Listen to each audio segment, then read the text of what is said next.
ఎమ్మెల్యేగా గెలిచి ఏడాది కావస్తున్న సందర్భంగా పినపాక ఎమ్మెల్యే వెంకటేశ్వర్లు భద్రాద్రి కొత్తగూడెం జిల్లా ఇల్లందు సింగరేణి క్లబ్లో మీడియా సమావేశం ఏర్పాటు చేశారు. ఎమ్మెల్యేగా గెలిచిన నాటి నుండి 758 కోట్ల నిధులతో నియోజకవర్గాన్ని అభివృద్ధి చేశారని ఎమ్మెల్యే చెప్పారు. అంతర్గత రహదారులు, డ్రైనేజీలు, స్కూల్స్ బిల్డింగ్లు, బ్రిడ్జ్లు, రైతు రుణమాఫీ, రైతులకు బోనస్, కళ్యాణలక్ష్మి, షాదీ ముబారక్, పెన్షన్లను ప్రభుత్వ సహకారంతో చేయగలిగారని ఎమ్మెల్యే పాయం వెంకటేశ్వర్లు చెప్పారు.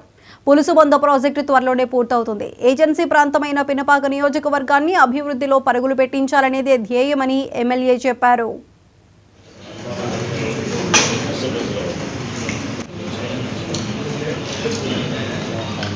కాలంలో సీఎంఆర్ ముఖ్యమంత్రి సహాయ నిధి నుంచి ఆపరేషన్ చేయించుకున్నటువంటి పేదవాళ్ళు వాళ్ళకి ఆర్థిక సహాయం కోసం సీఎంఆర్ఎఫ్ ద్వారా 435 మందికి దాదాపు 1,52,25,000 రూపాయలు ఇప్పించడం జరిగింది మన నియోజకవర్గం.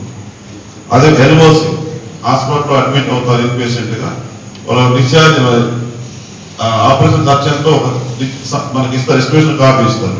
అది ఇవ్వగానే వెంటనే ఎల్ఓసి హాస్పిటల్కి వెళ్ళిపోతుంది. అట్లా ఒక్కొక్కరికి 2 లక్షలు, 3 లక్షలు, 4 లక్షలు కాదు, అట్లా దాదాపు 65 మందికి 1,30,00,000 రూపాయలు ఎల్ఓసి కింద మనం ఇప్పించాము, ఆపరేషన్ల కోసం సహాయం చేసాం. అదే కాకుండా ఇవి అందరూ తెలుసు, ఆగస్టు ఎన్నికలు భారీ వర్షాలు, ఊహించని వర్షాలు, అత్యధిక వర్షపాతం పడటం వల్ల మన నియోజకవర్గంలో ముఖ్యంగా మన మనకు అతలాకుతలమైంది. వీళ్ళందరూ కూడా ప్రభుత్వానికి, ప్రజలు తెలిసి, అధికారులు తెలిసే దాంట్లో కూడా మీడియా ద్వారా కూడా మంచిగా ఎక్కడెక్కడ నష్టం జరిగిందని వివరించే దాంట్లో వాళ్ళ సాధించడానికి మీ తోడ్పాటు అందులో దాన్ని చూసినప్పుడు 2,600 కుటుంబాలు నియోజకవర్గం మొత్తం అత్యధికంగా మన మనుగూరు టౌన్ రూరల్ అత్యధిక, తర్వాత అశ్వపురం తర్వాత స్థానంలో.